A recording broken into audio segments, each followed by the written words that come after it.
Hey, it's Coach M. Social anxiety is the worst. I know because I used to have it. I was constantly worried about what others thought of me, how they would perceive me, worried about if I would say something stupid or come across weird or not smart enough or good enough. Does this sound like you? Are you overthinking everything? Do you play out scenarios in your head of what might happen when you're in social situations? If this is you and you're sick and tired of feeling this way and you're willing to do something about it, then I've got 4 steps for you to follow to finally get rid of your social anxiety coming up.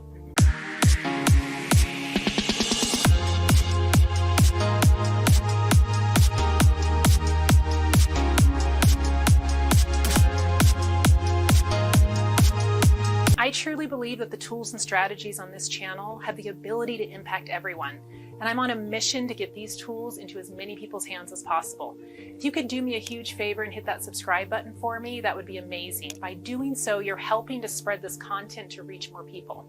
We never know where someone is on their journey, what they're struggling with or going through, and the impact of watching one video, hearing one phrase or one word can completely change the trajectory of someone's life. So help me to help others by hitting that subscribe button. Thank you. First of all, it's important for you to realize that a lot, and I do mean a lot of people suffer from social anxiety to some extent. Some people have a hard time going to social events where they don't know anyone. For some people, just going to school or work is really hard, or talking to someone who's seen as an authority like a boss or a teacher is super difficult. And of course, for some people, just the thought of talking to someone that they don't know on the phone scares them to death.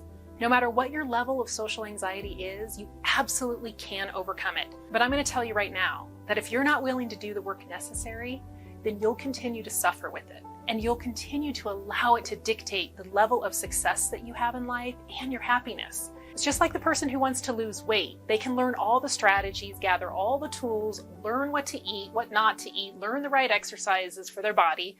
But if they don't take the action and do it, they're not going to lose the weight. So I'm urging you to make a commitment to yourself right here, right now, that you will follow the steps that I'm about to give you in this video. Decide that you are done feeling stuck. You are done letting social anxiety keep you from living the life that you know that you're meant to live. Living in fear is no way to live, and it's time to take your life back. The 4th step is a really big one, so make sure that you watch the video all the way to the end. Okay, first step, understand the spotlight effect.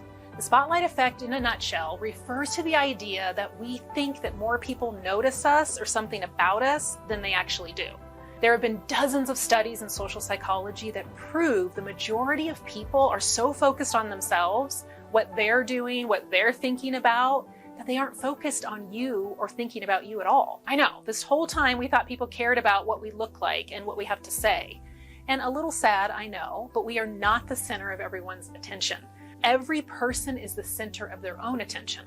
So the spotlight effect comes from being overly self-conscious and not being able to put yourself in the other person's shoes and realize that their perspective is completely different than yours. You may walk into a room and think everyone is going to judge how you look or what you say. But the truth is, most people are thinking the exact same thing you are. They're focused on what they're going to say next in a conversation so that they don't sound stupid, or that at the very least, they come across smarter than they feel. Knowing that most people feel insecure and worried about themselves in a situation actually gives you the upper hand, believe it or not. When you decide to project your focus outwardly towards the other person, something magical happens.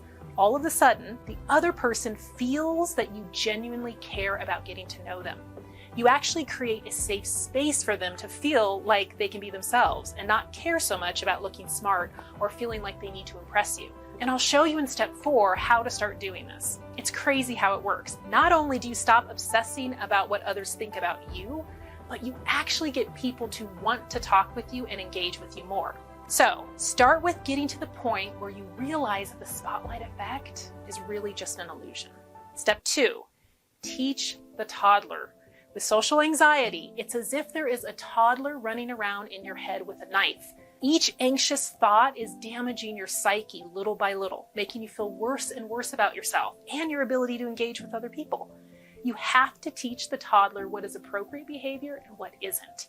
Your brain has been conditioned to think the way that it does because of old belief patterns from your childhood, memories, experiences. The problem is that you've believed those patterns for so long that you now have a neural pathway in your brain that keeps deepening every time you think those same negative thoughts. You have to start creating those new neural pathways that help you think the thoughts that are going to serve your highest good, that are actually going to help you overcome the anxiety and move you closer towards your goals. So how in the world do you do this? The first thing you have to do is recognize your thoughts. We live in our heads so much that we often don't have a clue what we're thinking most of the time. And I'm going to tell you right now, the best way to start to become aware of your thoughts is through meditation. You may have heard this before, or you may be skeptical about it. If you really want to get rid of your social anxiety, I highly recommend that you start meditating today.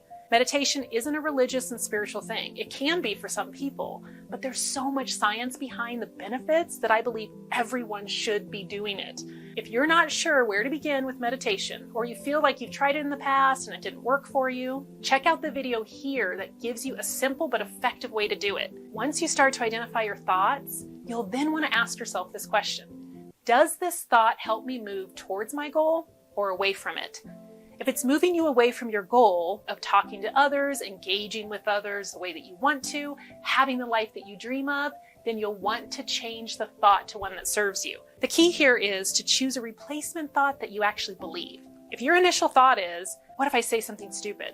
Changing it to, I'm not going to say anything stupid, probably is not going to work, because there's a part of you that is not going to believe that. But changing the thought to, I'm going to ask the other person a question to get them talking about themselves. That's actually something you believe and you could actually do. I've got an amazing mental mapping tool that can help you do exactly this. Start challenging and changing those thoughts to help you achieve the results that you're really after in your life. If you want to find out more about this tool, just click on the link below. The third step, and a really important one, define your intention and vision for yourself.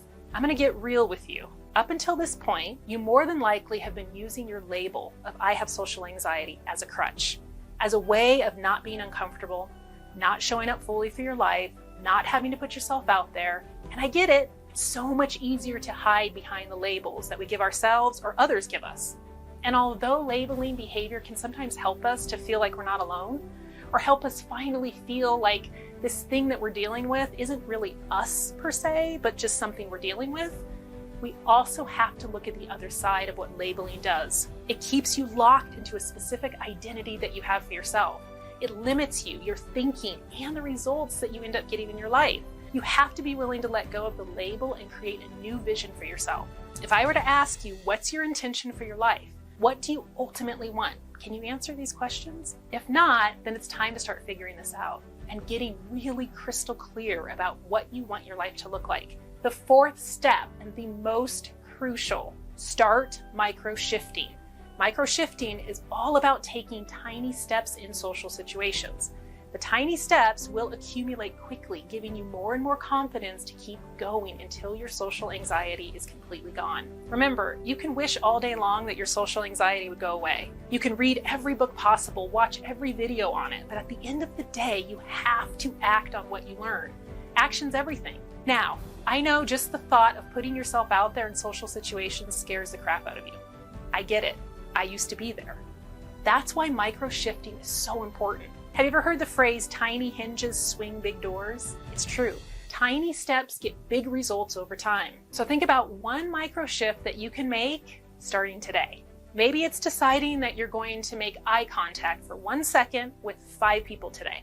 Or you're going to smile at least 3 people. The object here is to barely step out of your comfort zone. You're just dabbing your foot outside the water. You want the micro shift to be something that makes you feel a little uncomfortable, but not too uncomfortable. If you feel like it's easy to smile at people, but to start a conversation really scares you, then make your micro shift something like asking 4 people if they can tell you what time it is, or if they can give you directions to a particular place, or give 3 people a sincere compliment. Here is the key. Celebrate your success of accomplishing the goal that you set out to accomplish that day. It could be as simple as saying, I did this, yay, or treating yourself to something that you want, or sharing the accomplishment with someone who will celebrate with you. Your brain may try to tell you that what you accomplished is not a big deal. It may start to bombard you with all kinds of negative thoughts. If this happens, identify the thought, ask if it's helping you reach your goal, then dismiss it by saying, doing this is building my self-confidence and moving me in the right direction. You want to continue to build on your micro shifts. When you get to a point where you can easily ask someone for directions, then you'll want to create another micro shift that builds onto that previous one. So maybe the next step is to ask someone a question about themselves. Remember in step 1 when I told you that you can actually create a safe space for someone to feel like they can be themselves and want to talk to you? Here's the secret. Practice flipping it back and dialogue scripting. Flipping it back is simply answering their question, then asking them the same question. If someone says, "What do you do?" Answer the question and then say, "How about you?" Or if someone says, "What do you think about a certain subject?" You can answer them or say, "I haven't thought about it too much." Then you say, "What do you think about it?" Flipping it back gives the other person a chance to share what they're actually thinking about or what they're wanting to talk about. It's a great way to help them feel heard, which means they'll want to talk with you even more. The other thing to do is dialogue scripting. Basically, you're going to go over in your mind how a conversation might go, and I highly recommend doing it out loud. I know, sounds weird, but trust me, this works. Rarely will the conversation go exactly how you envision it, but because you prepare for it ahead of time, there will be moments in your conversation that get your brain to remember the scripting that you already did. So it gives you a chance to respond the way that you want to because you already thought about it. I highly recommend this, especially if small talk is hard for you, which I'm assuming it probably is since you're watching this video. I also want to encourage you to work your way up to saying yes to every invitation that you get from someone. And make a commitment to do it for 6 months to a year. That means saying yes and going to every party that you're invited to, every school or work function that you can go to, every family get-together. Make it your personal mission to overcome and work through the social anxiety that arises.